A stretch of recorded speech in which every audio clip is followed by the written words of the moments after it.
आजकल एक और विषय है जिसके ऊपर बहुत ही चर्चा चलती रहती है, एक बर्निंग टॉपिक है constitution. Indian constitution has been a highlight topic and chapter that a lot of people have been talking about. So without any further ado, ladies and gentlemen, हम अपने अगले शीर्षक की ओर रुख कर लेते हैं. ये भी बातचीत है. We the people of India on the Indian Constitution. Ladies and gentlemen, let me welcome on stage our speakers. Put your hands together for Tripurdaman Singh. To please join us on the stage, Mr. Tripurdaman Singh. I'm sorry. He's a historian and writer, a British Academy postdoctoral fellow, Institute of Commonwealth Studies from the University of London. Welcome, sir.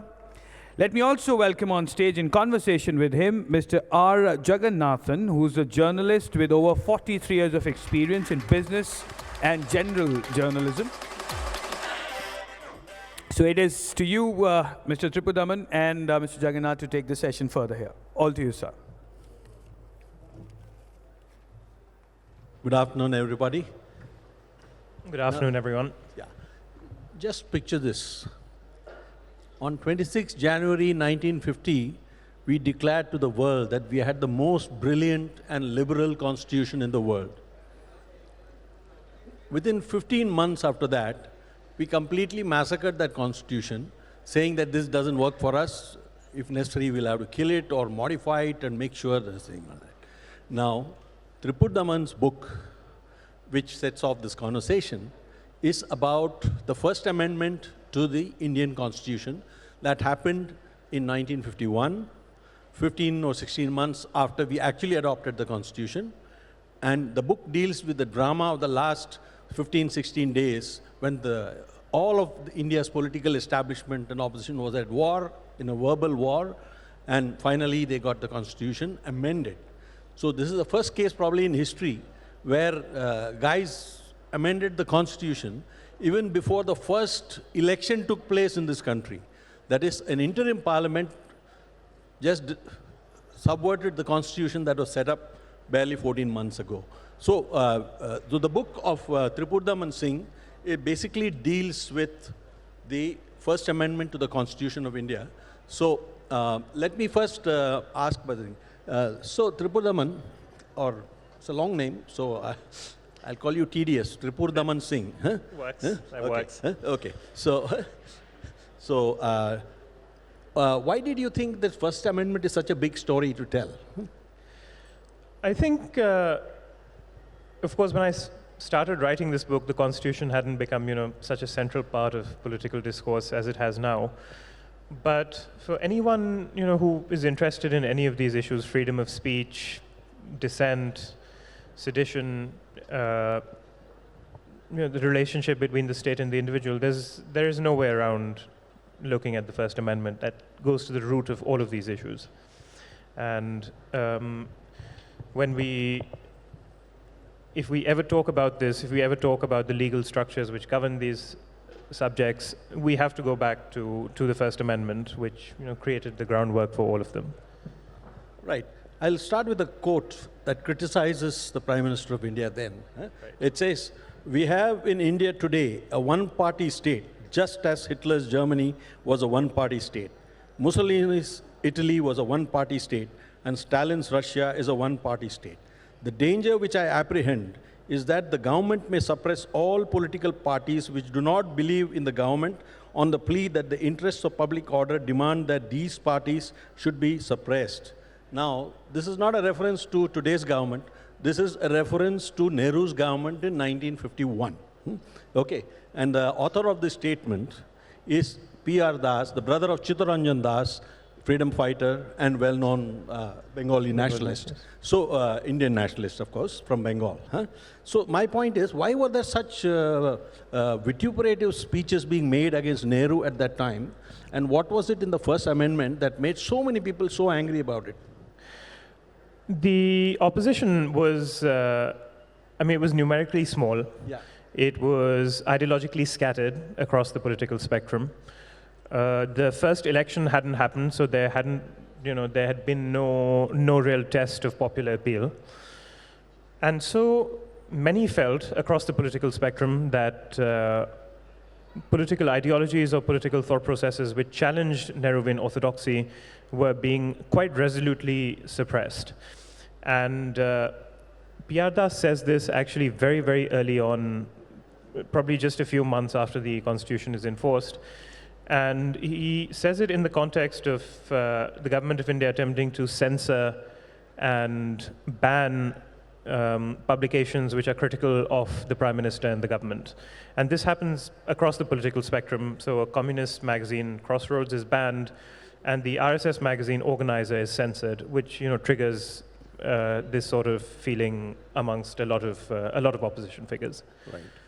One thing, the US First Amendment expanded the areas of freedom by saying there'll be no restraint on freedom of speech and religion, effectively in those words. Yeah. Our First Amendment did the exact opposite. It restrained and circumscribed individual freedoms as an unprecedented scale, because it made three changes. One is Article 14, which is about equal treatment, Article 19, which is about free speech, and Article 31, which is about the right to property. So why did Nehru feel so threatened that in these three articles, which actually would have provided the citizen his own bulwark against the state, why did he feel threatened by these three articles, that he had to amend them in the First Amendment? So I'll start with Article 15, which is the right to equality and freedom against discrimination. This had been threatened by a judgment in the Madras High Court, which had struck down caste and community-based reservations beyond what was mentioned in the 8th schedule as violating the right to freedom from discrimination. And they had been struck down as unconstitutional, and the Tamil Nadu, well, the Congress generally, but the Tamil Nadu Congress especially, considered this a sort of article of faith and a sort of a pillar of the Congress Party's social agenda. In terms of Article 31, the right to property, there had been a judgment of the Patna High Court which had declared the Zamindari Abolition Act in Bihar to be unconstitutional because it violated the right to property. And again, there was slight doubts whether there was really any threat to the Zamindari abolition agenda, because the UP Act had been upheld and the Bihar Act had been struck down on a minor technicality that the rates of compensation being offered to people was different to different classes. Right. So the biggest question really was on Article 19, which was the freedom of speech, and Nehru was very, very clear in what exactly was bothering him. So he repeatedly accuses the press of running, malicious propaganda, lies, and undermining his policies. And much of this, of course, was in the context of his policies towards Pakistan and Bengal, which had come in for a lot of criticism from publications which could be termed, rightward leaning, more or less. And of course, he was also coming in for criticism from opposition figures like S.P. Mukherjee, Jayaprakash Narayan. And for him, he saw this, and he repeatedly says this in Parliament, that these things are. So in one of his speeches, he says, what will be the effect of this, this malicious misinformation campaign on our students, on our soldiers, on our airmen? It almost mirrors the sort of concerns over fake news now. Yeah. And for him, this was this sort of big point that they were undermining his outreach to Liaquat Ali Khan. They were spreading malicious propaganda and so on and so forth. And I think it was just a sort of executive power grab, because the courts were standing up for that. Yeah. So correct me if I'm wrong. Broadly, after reading the book, I get the feeling that you're basically saying that Nehru emerges as the villain of the piece in moving the First Amendment, even though he had several stalwarts there like Sardar Patel, Ambedkar, Niyogi, and many others in his cabinet. And even Rajaji, I think he was the Home Minister at that point, right? Yeah. So now why do you think Nehru takes the lion's share of the blame for curtailing these freedoms rather than all the other stalwarts there?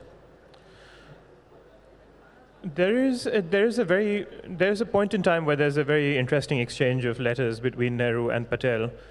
So Nehru, who basically thinks that the RSS and the Hindu Mahasabha are running a propaganda campaign to try and push him, or what he calls bully him, into a war with Pakistan, writes to Patel and says, you basically haven't been strict enough or hard enough on the Mahasabha and the RSS and their publications, and more needs to be done. And Patel writes back in almost how one would write back to a child, explaining constitutional niceties, the fact that they now have fundamental rights, that every executive action needs legislative justification, and so on and so forth. And so there's this tension. Even though Patel calls fundamental rights something born out of idealistic exuberance, it's quite clear that he doesn't want to go beyond what is constitutionally permissible. Right. Whereas there's always this sense that Nehru continuously writes that the constitution is coming in our way. He even admits to Pakistani Foreign Minister Zafrullah Khan at one point that he's really trying to improve the tone of the press in West Bengal, but he's constrained by the constitution as to what he can do. So I think he was quite a pivotal figure in moving this. And of course then Patel dies in 1950. Right. Mukherjee, Niyogi, and Mathai resign in around the time of the Nehru-Liaquat Pact. So there's no real, after Patel's death, there's almost no real sort of check on his power within the cabinet. And Sarvapalli Gopal, who was President Radhakrishnan's son and Nehru's biographer, describes Nehru's cabinet as a collection of moldering mediocrities, and so it's not the way that we think of the founding fathers, but and again he calls Nehru India's thaumaturgic personality. So he was just such a towering figure that there was no real sort of chance of the cabinet really standing up to him. Right. So Patel, who is nobody's idea of a modern-day liberal politician, actually pushed back against Nehru's attempts to straight away ride roughshod over the constitution. Is that right? In a sense, yes. In a sense, yes, he does. But Patel is quite a tough, no-nonsense figure. So he realizes that somewhere the needs of the state's security are, especially in the context of communist rebellion, in Telangana, etc., will clash with the fundamental rights that have been guaranteed in the Constitution. So, for example, when the Supreme Court strikes down their attempts to censor the press, Patel writes to Nehru and says, the bottom has fallen out from our press control laws. And so Patel recognized that there had to be some sort of prioritization of the state's security, Right. but at the same time he didn't want to hurriedly take action that they might regret later, or if not go beyond the Constitution, at least he wanted to be seen to be sticking to constitutional bounds. Right. That's the sort of sense I got.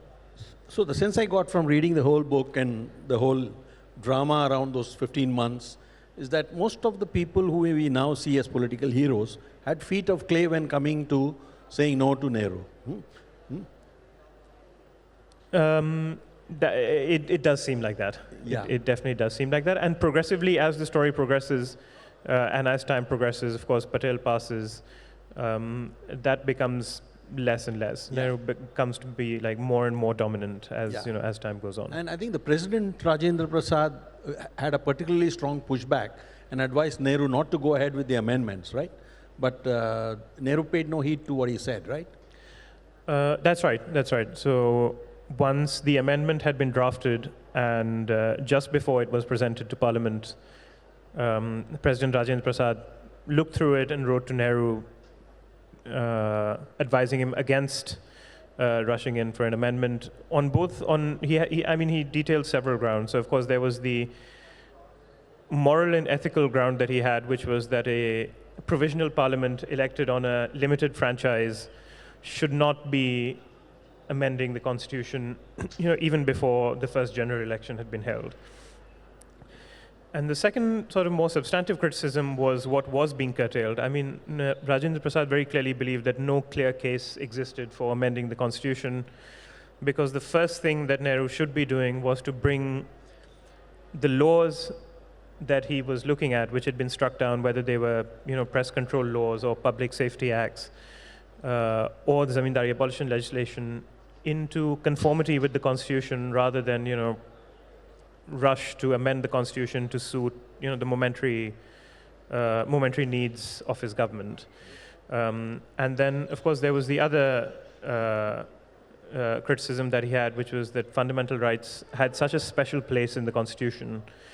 Ambedkar famously described them as the heart and soul of the whole constitutional enterprise.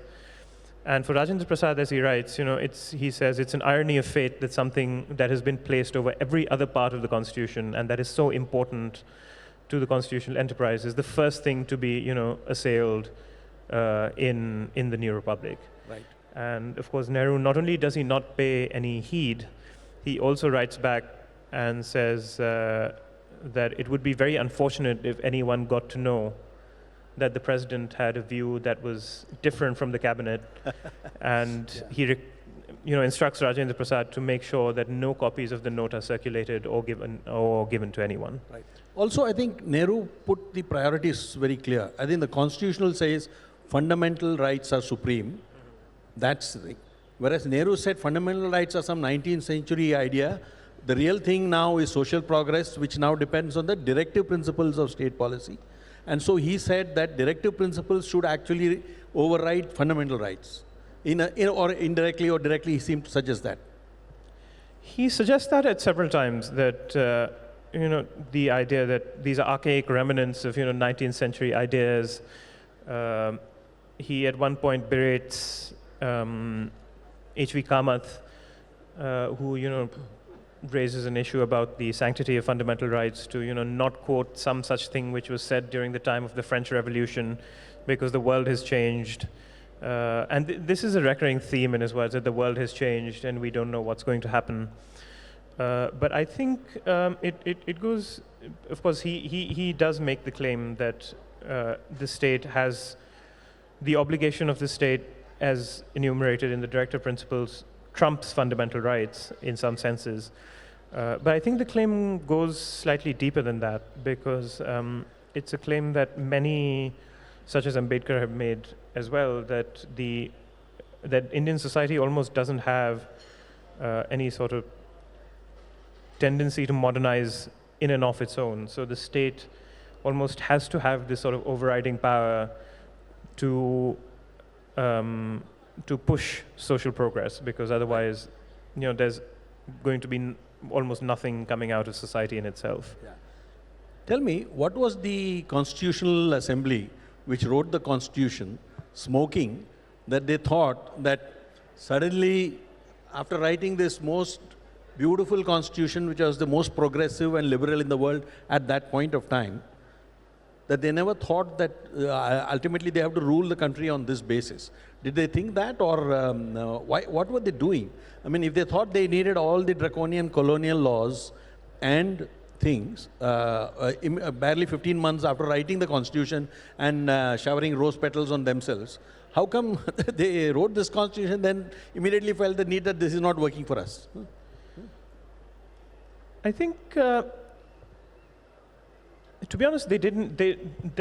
As far as certain colonial era laws, sedition being a very prominent example, was concerned, the Constituent Assembly was quite clear that this was a law that had been used to suppress Indian nationalists and patriots during the colonial period, and so it had no place in the statute books of independent India or Republican India. As for everything else, things had been, debated extensively, both in the assembly and within the committees which had been formed to look into these issues, and Article 31 was something that came out as a compromise between the proponents of zamindari abolition and the proponents of expansive right to property. So it was a sort of compromise measure which was acceptable to both, and many refused to buy that there was in fact any need to change the constitution at that stage at all.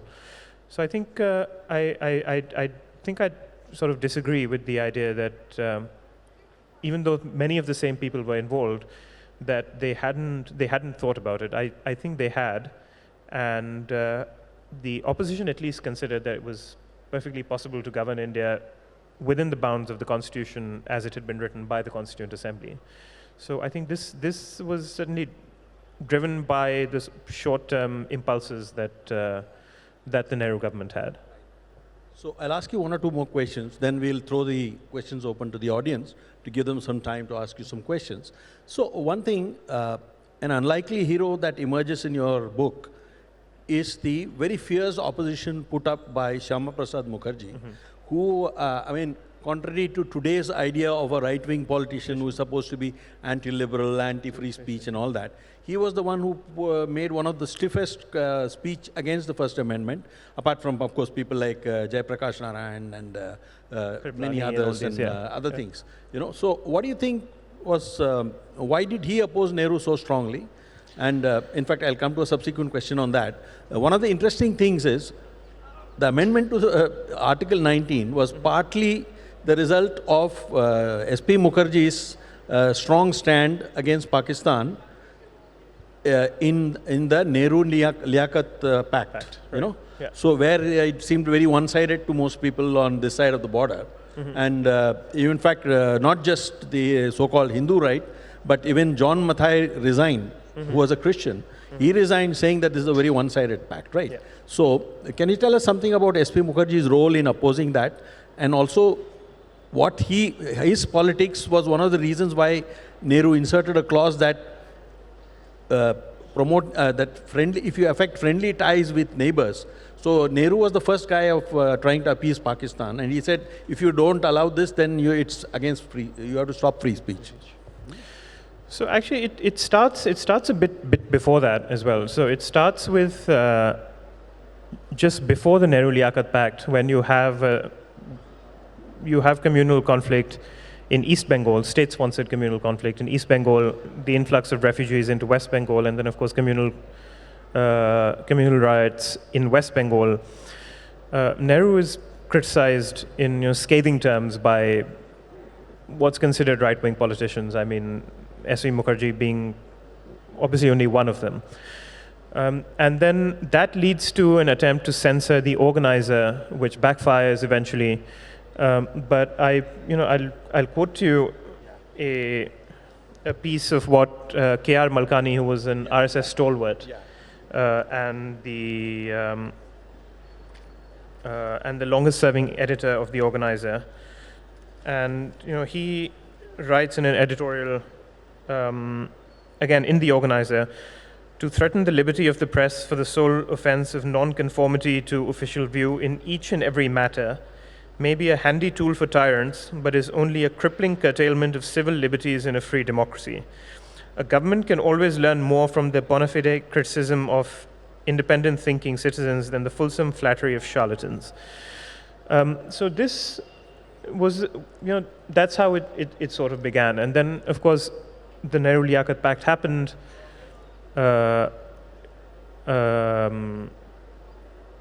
Mukherjee and Niyogi resign. Eventually, John Mathai also resigns. John Mathai becomes, who used to be finance minister in the Nehru cabinet, becomes almost the first person to use, this term appeasement of Pakistan, which he accuses Nehru of doing.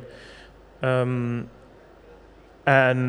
then there is a sort of almost, Mukherjee begins a campaign of, rousing public opinion, and Nehru accuses him of trying to push and bully him into war, and ultimately, because they have no grounds for curtailing these sort of, in fact, Nehru considers charging charging Mukherjee with sedition, and is dissuaded by Patel, who tells him that this would not be a good idea because the courts have already held sedition to be unconstitutional. So to stop Nehru sees criticism, this sort of scathing criticism and demand for strong action against Pakistan as something that's undermining his foreign policy. And so he does introduce this ground for curtailing free speech. For curtailing free speech. Although it's funny what he says in Parliament, because what he says in Parliament is that what he is really thinking is only to prevent defamation of foreign heads of state, etc. But this looks good from the literary point of view, which is neither here nor there. One last question. One person who comes across in a very muted way is Dr. Ambedkar.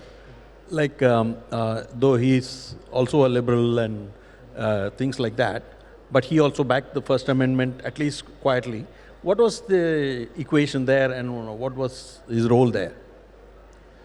Dr. Ambedkar is a very, very interesting figure because, like Nehru, Ambedkar believes that Indian society is almost incapable of any sort of spontaneous, socially generated reform or progress, and so he's convinced that the state needs this sort of overarching power to be able to push social progress through, through what he would see as resistance from society, Right. and so. Social justice is something that both Nehru and Ambedkar are their views are quite similar in the need for state power. In everything else, Ambedkar does slightly differ. So he presses for the inclusion of the word reasonable in restrictions on Article 19 because Nehru did not want the word reasonable to be there At all. At all. Ah. So he didn't want the courts to be able to adjudge what was or was not reasonable in terms of restricting free speech. But he was almost, Right. against his will, he was forced into conceding that demand by sort of rebellious Congress MPs. And of course, within the cabinet, Ambedkar was a major votary of including the word reasonable.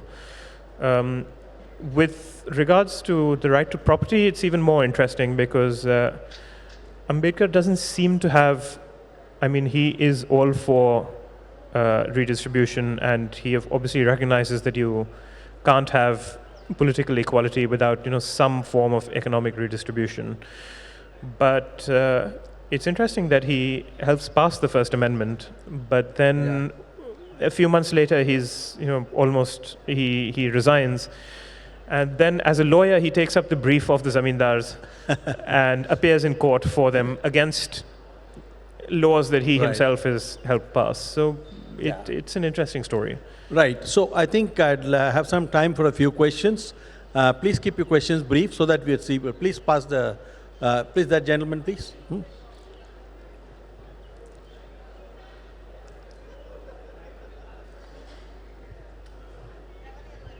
Of Dr. Ambedkar. In spite of the Dr. Ambedkar was a expert in the constitution, and the Nehru, at heart of heart, was opposed to him. He did not give the ticket to him in the first election. In the second election, he was allotted a ticket, and he was defeated, and the Nehru was responsible for that. So what are the main reasons and what are the oppositions of Nehru, why he opposed the Ambedkar? It's not related to this. That's not strictly related to the Constitution, but you're right that they did share a sort of uneasy equation at times. And for example, Nehru at one point warns him not to be so forthright in his views because he's now part of a Congress government, so he should agree to what the Congress party is doing, and so on and so forth. I think for Nehru it was that he was committed to the Congress program, which was effectively his own program, Right. and he didn't want any detraction from it. Yeah. Maybe we have time for one or two questions. Just one last question, please. Huh? Yeah. Yeah, you have, yeah. Hey, yeah. Okay.